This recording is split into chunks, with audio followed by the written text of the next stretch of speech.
Councillor Chapman, good evening, sir. You have the floor. Thank you, Worship. Good evening. Thanks for coming tonight and giving us all this information. A couple of questions that I have. In the second last slide there, you're starting an online survey. And I see from the Health Canada stuff that it's supposed to do community consultation and make a consultation report, of which back in April of last year, this council asked Lakeridge Health and your partners for that consultation. So am I to surmise from that that you're just starting that type of consultation now to get to a report? So I don't know that I recall a request from last year for a consultation report. Well, there was a meeting on the 9th of April 2000 considered a report, and that pursuant to the report, the region of Durham Health be requested to initiate a public consultation process with input from the city, Lakeridge Health, police, emergency, EMS, and all that sort of stuff. So I'll let Melissa. Thank you for the question. So Durham Region Health Department was at that meeting. Lakeridge Health was not at that meeting.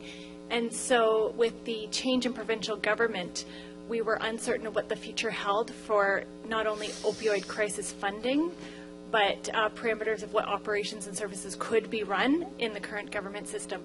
So we were not sure that consumption services or overdose prevention services at that time would be permitted to continue. And so we put a pause until we had clear understanding of what would be permitted by boards of health and local health partners. We have since consulted with police services, paramedic services, harm reduction service workers, and some community organizations. And then the public survey, we were waiting to meet and engage with the BIA members and come to council and meet with the mayor. So is that the only public consultation you're going to do? The public, I understand all the partners and other groups that you've been meeting with and talking about this, but the public part of it, are you just doing an online survey, or are you doing the suggestions they have from Health Canada is open houses, online services, information meetings, flyers, door-to-door canvassing? Is your choice for public consultation solely the public online survey? In the time that we have, so the guidelines came out in December. So in the time that we have until we submit the application, which is in March, that is the primary vehicle for community input that we have planned right now.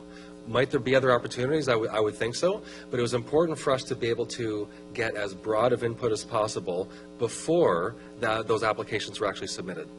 Okay, and will you be producing a report? Because it says in the thing there that the documents must include with the application a community consultation report. So I would assume that if you're going to make a report that we could have access to it to see what the public thinks about having one of these in their city and where. Absolutely. A report is in the planning once the survey has closed and we've finished all our consultations, and it will be made public and available online. And when are you going to close the survey? It's 2 weeks post-launch, so that's March 8th, end of day March 8th. March 8th, okay. And you still haven't found a location yet, though? Correct. Okay, great. Thank you. Thank you very much, Councillor Chapman. Councillor Gray, good evening, and you have the floor, sir. Thank you very much.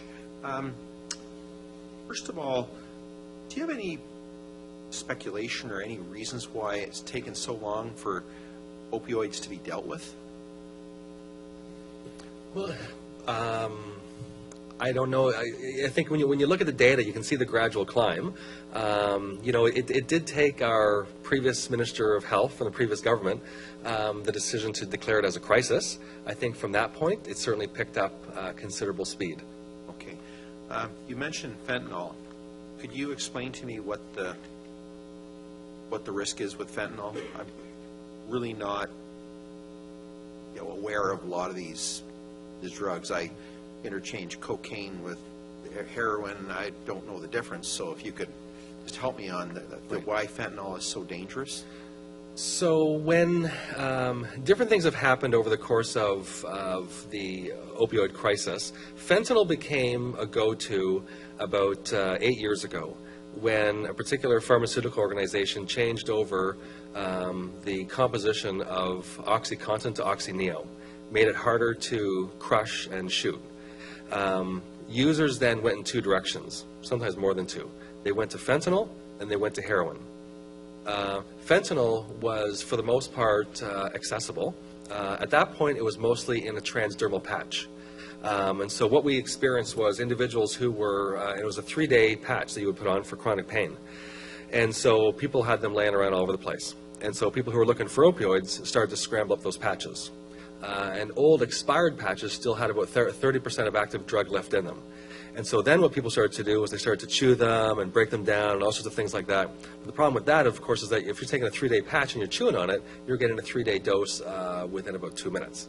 And so fentanyl started to make its way into the market in other ways through external international markets, and now it's being locally produced. It's cheap and it's strong.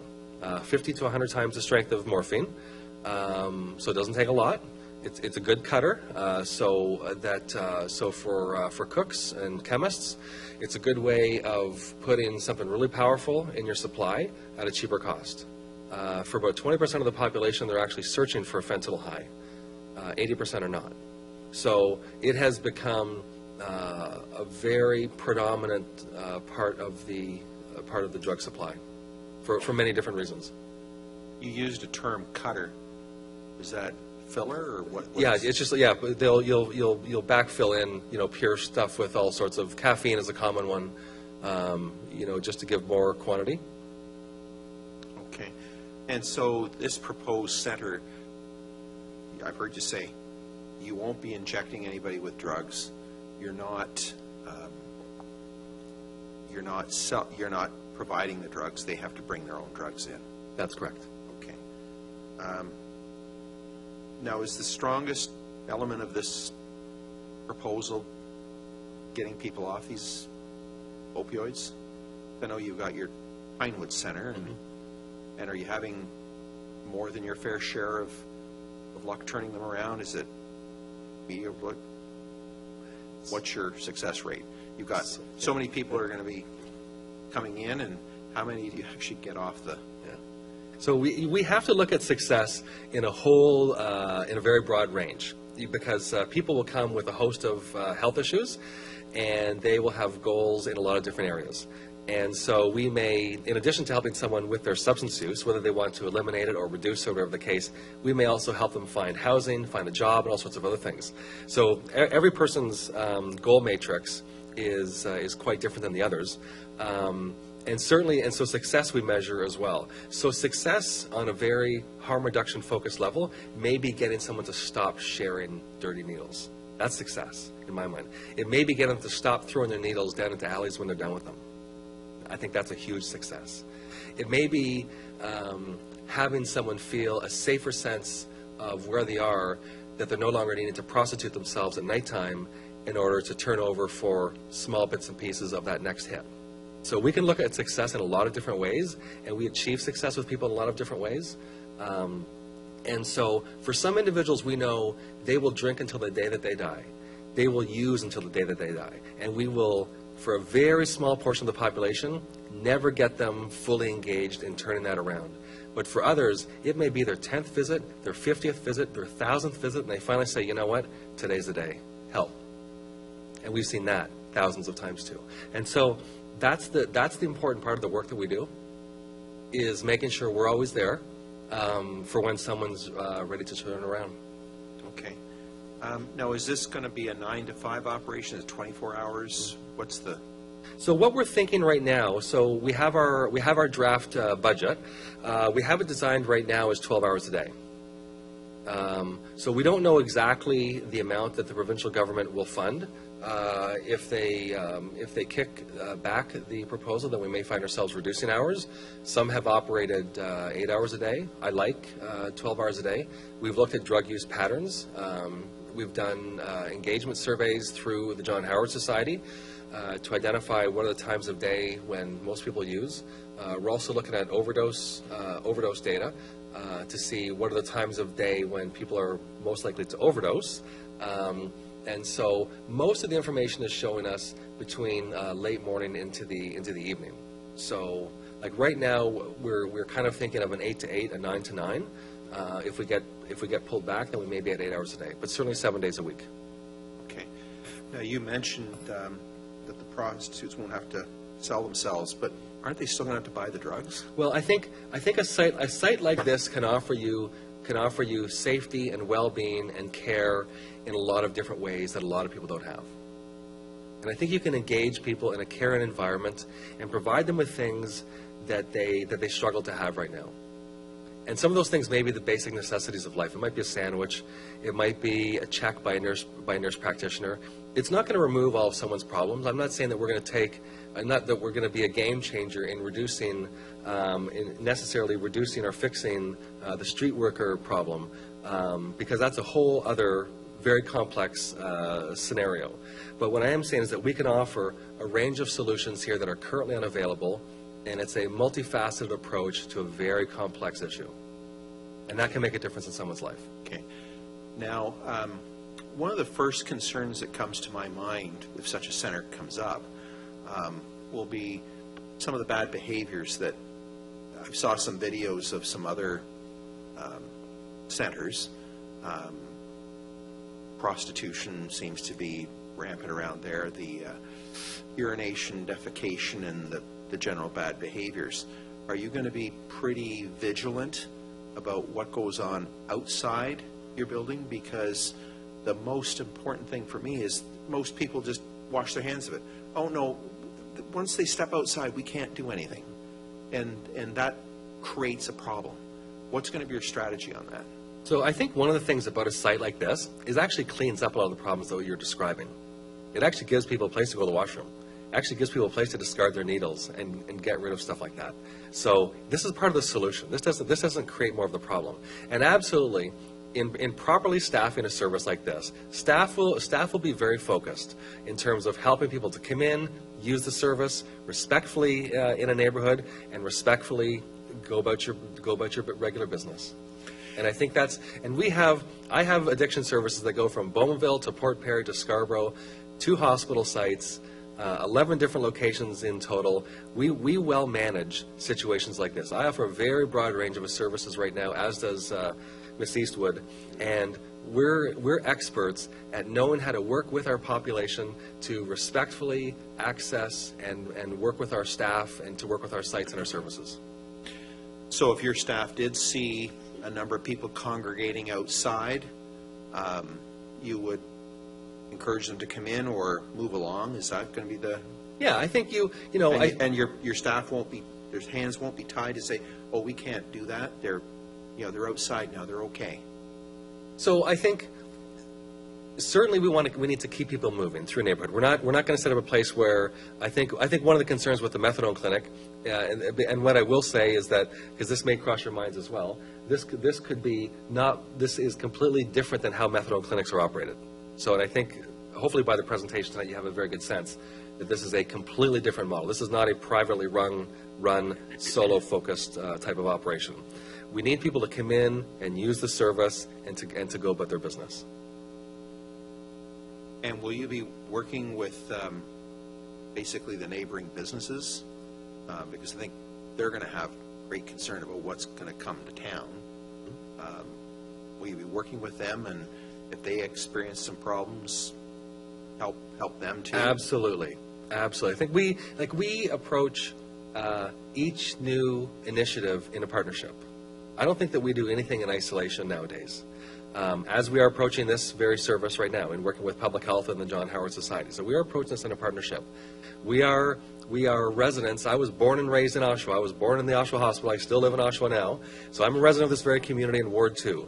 So I have a vested interest, reputationally, personally, and otherwise, in this being successful. So I think, and in doing so, we need to be fully engaged with our residents and our community members, and certainly our business owners have a strong interest and a strong vested interest in how such services are operated. Okay. I'm glad you referenced when the methadone clinic opened up. I mean, we couldn't even support a Tim Hortons downtown. So that's why I'm asking about your relationship with the other businesses, because we can't continue to repeat bringing in a problem and then not understanding that it's got impacts. So, Thank you very much for answering my questions. Thank you. Thank you very much, Councillor Gray. You'll notice that I've been kind of lenient on the time. This is an important subject matter. I want people to have a fair opportunity to get a lot of their questions. Mr. McGarry is not a no-yes kind of guy. He's going to make sure that we get the complete information. So if you'll just be patient with me this evening, I'd like to give everybody a fair opportunity to make sure that they get the amount of questions asked and answered. Councillor Marks, good evening, sir. You have the floor. Good evening, Your Worship, members of the council. Thank you very much. Mr. McGarry and Mrs. Hutchinson, thank you very much for attending tonight, and your other team members there. I suppose I want to start with something that you touched on, that it seems like the issue is beginning in the doctor's office. That's something you said, but you also said that it's more of an illicit drug problem than a prescribed drug problem. Can you sort of elaborate on what sort of pressure is being put on the medical community to stop the over-prescription of opioids generally? Do you have any information on that? I do. So I'm not a physician myself, so I don't have all the details that a physician would.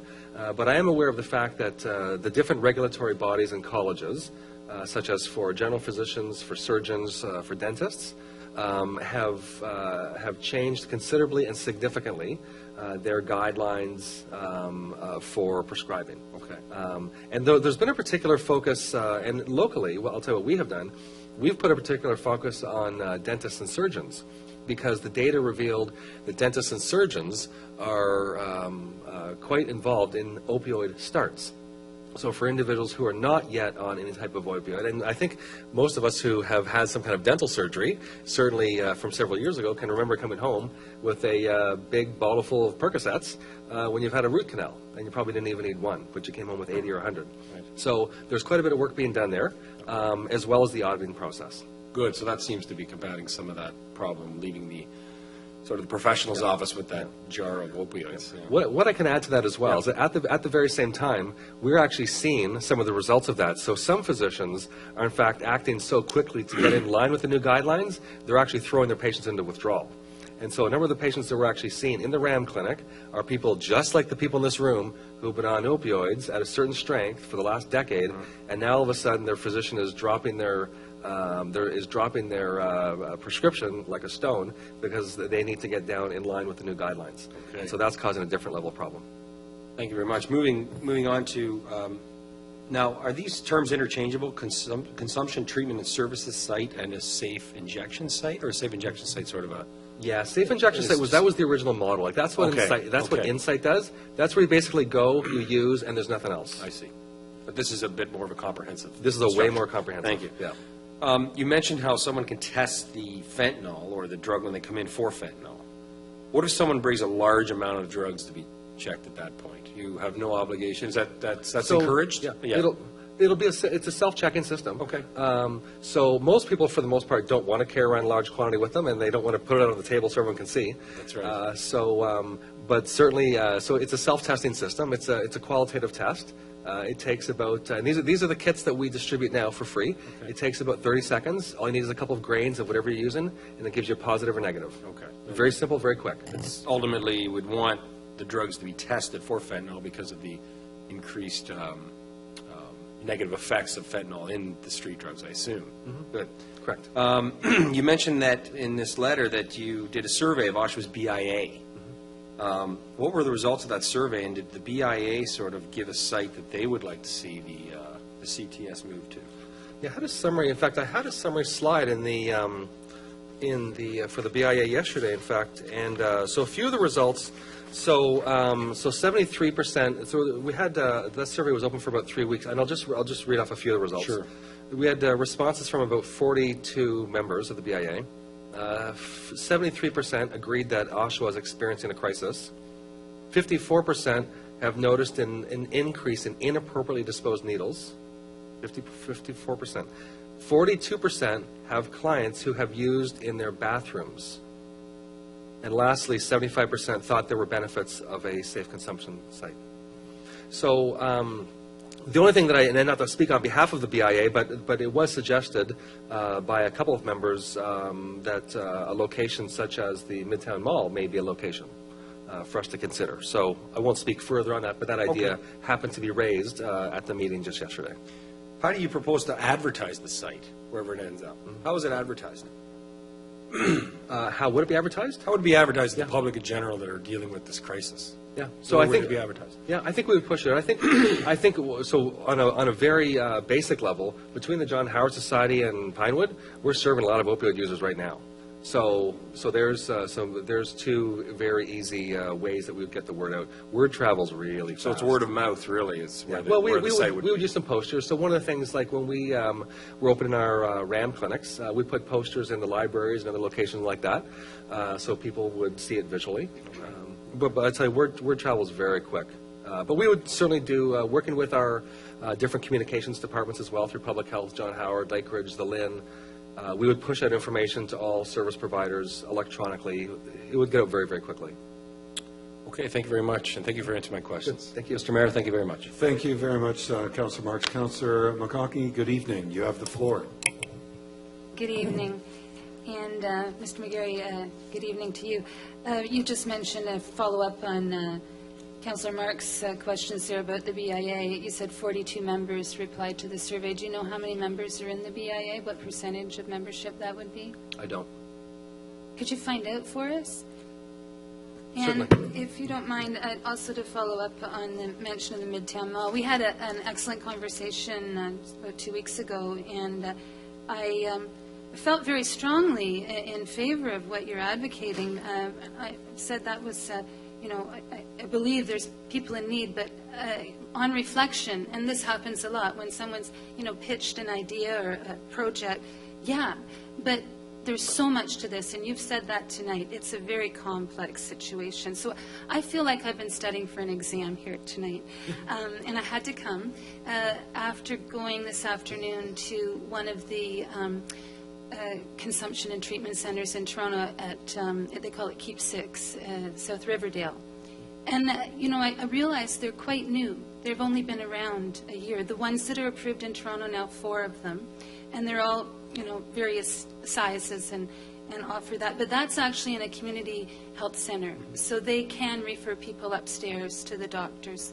And I understand the 2 RAM sites that you have,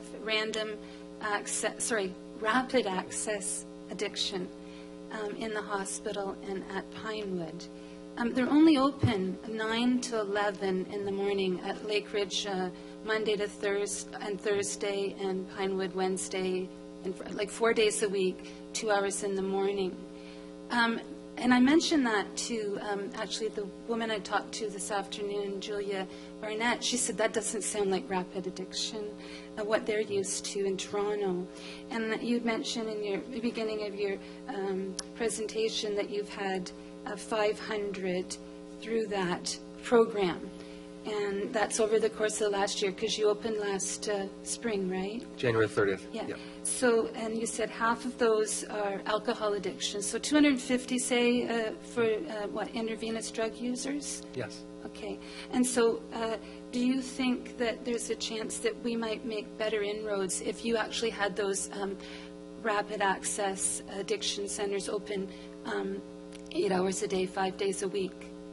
So there's a couple things in relation to it, and so we followed the research that was done by Women's College Hospital through a Medify research project, and really we followed their hours. We're actually meeting the community demand on this right now. At this point, we're looking to further enhance. We may add some hours. At this point, the need to make it a full 9 to 5 service is not. We're not seeing it. So we're so far sufficiently meeting the demand in terms of that particular clinic. I am looking to add a nurse and probably another addiction counselor to that program. We may add another location. We may get into Ajax. I'm not sure yet, but we're following exactly what others in the province have done with that.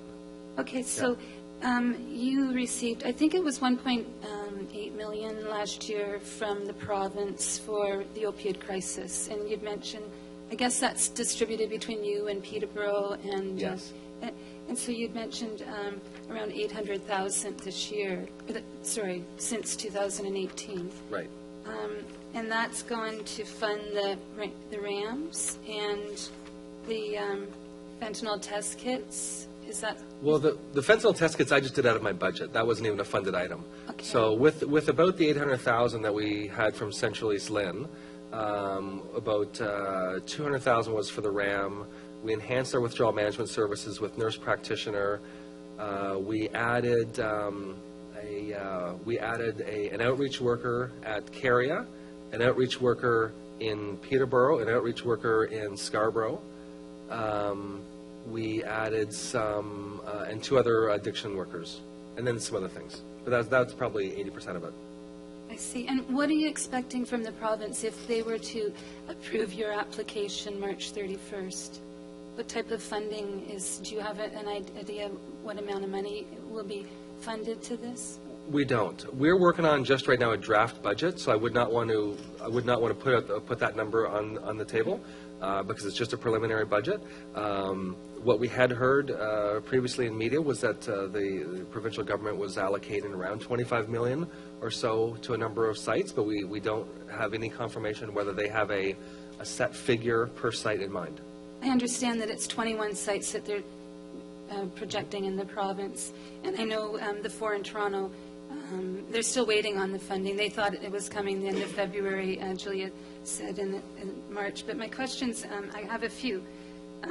You're here tonight. Are you here to get our endorsement as a council for this application? Correct. Tonight. You're expecting that tonight?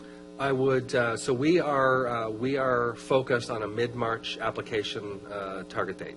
So should that not be tonight, I don't know exactly council processes, but that is our timeline for submission would be the 15th or 18th of March. So, but you understand the position we're in. We haven't seen the public consultation. I know there's a few people in the gallery here. I don't know how they were informed. I don't think the city has put out a public notice that we were having this meeting.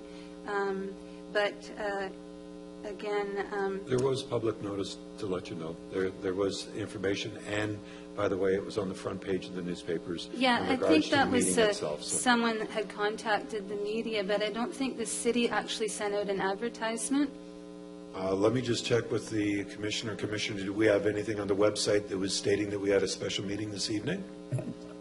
Yes, there was. Yes, It was okay. on the website. Thank you. Thank you. Yeah, but I'm talking about what was in the newspaper. No, I Yeah. believe the newspaper was, like I said, the stories that were written by the press on the front page of the newspapers.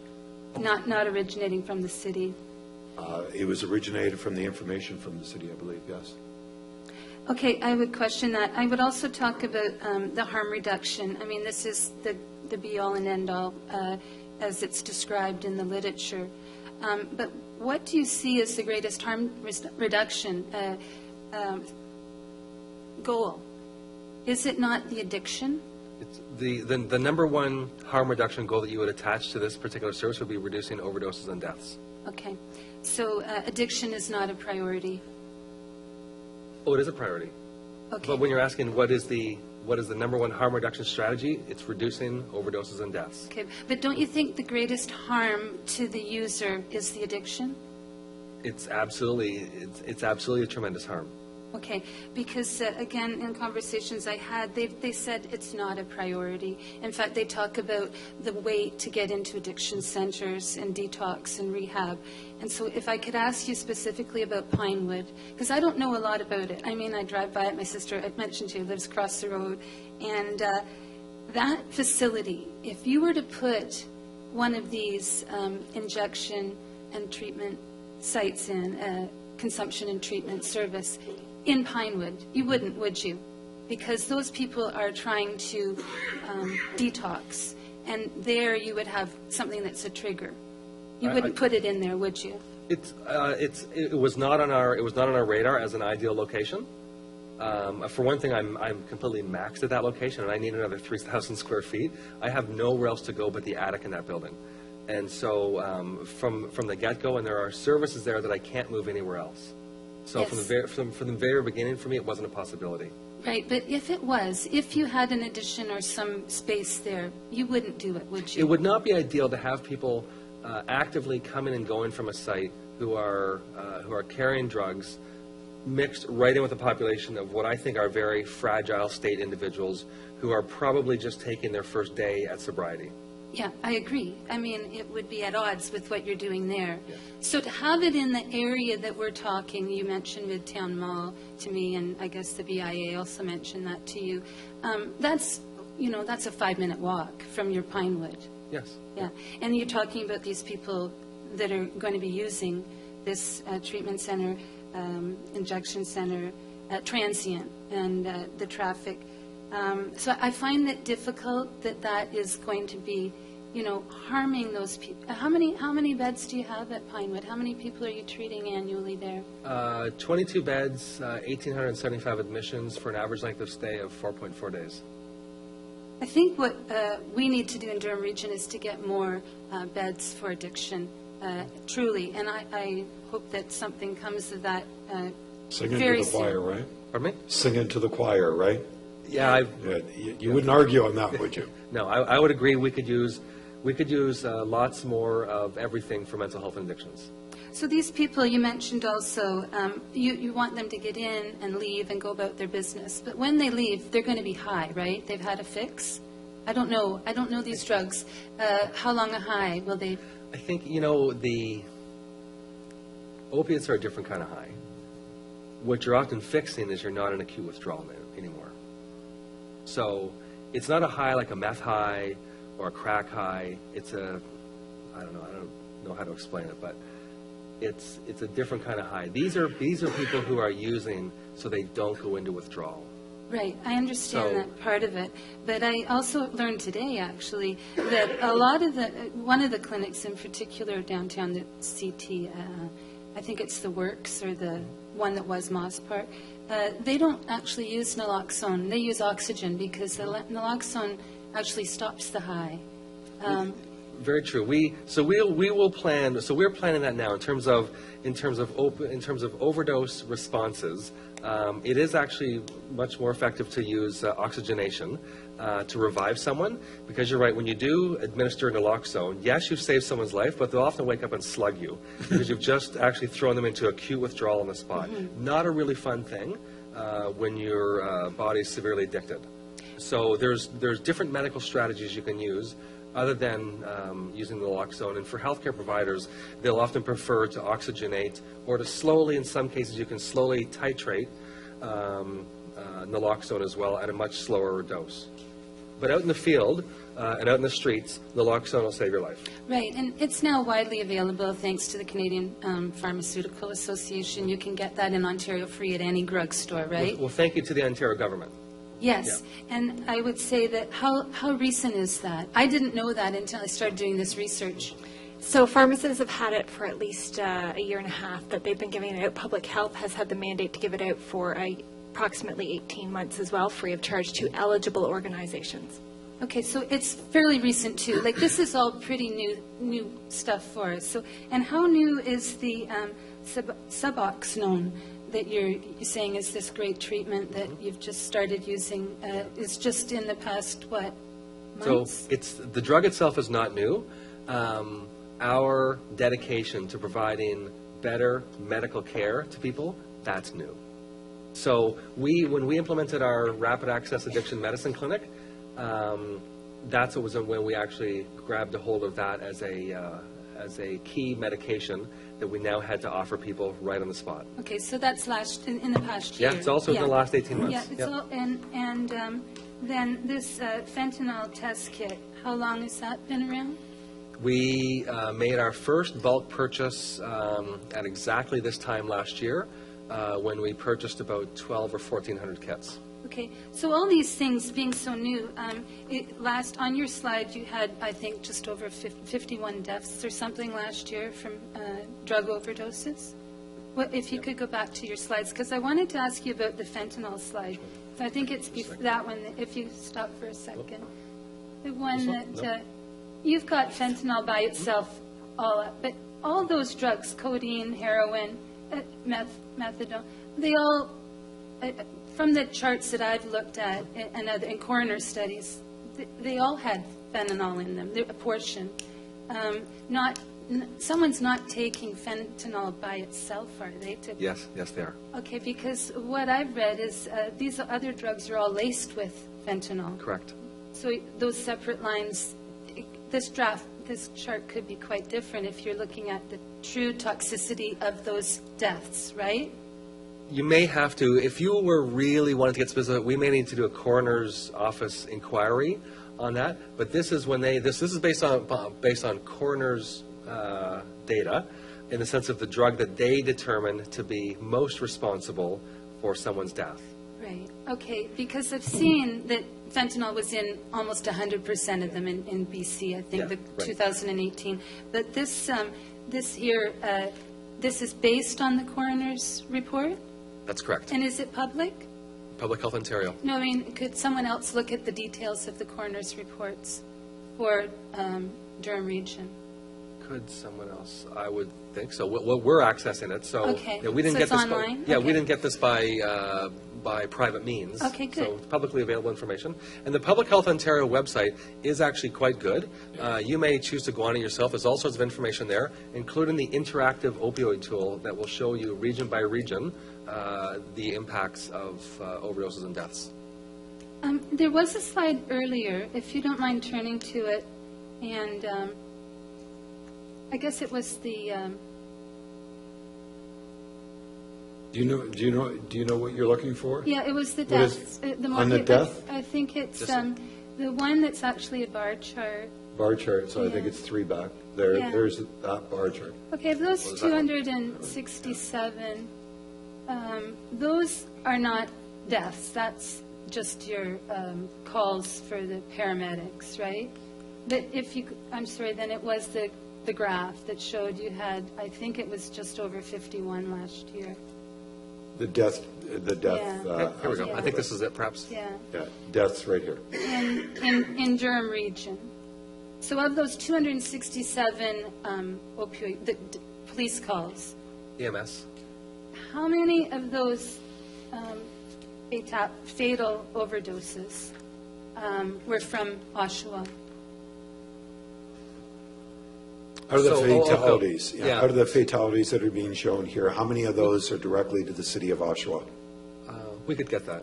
Yeah, Okay, I and think we then could get that. You actually have the times when the overdoses are happening. You said, if you found out it's morning or certain times of the day or peaks. But do you also, and you have area codes, can you tell us what what locations in Oshawa those deaths are coming from? Because you're saying it's affecting, all walks of life, and we know that. It can be lawyers, accountants, it can be people that are homeless. And if you want to target the area where you're talking, is that where the fatal or people that are overdosing and having this fatality, is that where they're coming from, this area, or is it all across the city? And you said, you want to put this service in a certain area, but is that addressing the citywide problem, if it is citywide? I'd just like to know more details on that. So can I make a suggestion? Because I've got a long list of speakers, and a lot of the questions you have, I know that Mr. McGarry and his team would be more than willing to be able to get you as much information as you want. Yeah, And I'm maybe just we could wondering- meet privately. And Yeah, I'd really- But there's one last question I'd like Right. to ask before I finish, and it's just one. The criteria has been community support. That's among the things that are listed. If you don't have community support, are you still going ahead with this? Community support. So I think we have a very early sense from people I've just spoken with in my regular life in terms of the tremendous support. I think people realize we have a crisis here. Yep. I think people realize we have a responsibility as citizens to do something about this. So I think we would be very concerned if we would not want to, as a community, take an evidence-based approach to a declared public health crisis and implement something which all the data shows can make a positive difference. Yeah, just what we're doing is so new, and if I could read one thing, and then I'm all done here. You're familiar with the, Dr. Rem, R-E-H-M, and he was... Jürgen Rehm, yes, I know. Yeah, I okay. know, He was quoted as saying, once such a decision is made, it's oversold, it is hyped, it's seen as a panacea. And he's the director of the, as you mentioned, Center for Addiction and Mental Health. And he said and this is when they were talking about the 3 in Toronto 2 years ago, that any notion that these 3 small-scale sites could quickly lead Toronto's overdose deaths numbers to dwindle in the first few years is rubbish, he said. In fact, overdose numbers could rise, he said, even if Toronto goes ahead with these 3 clinics. And on that, I'm finished. I would like to meet with you privately and discuss this further because I still have a lot of questions. Super. Thank you. Thanks. Thank you very much.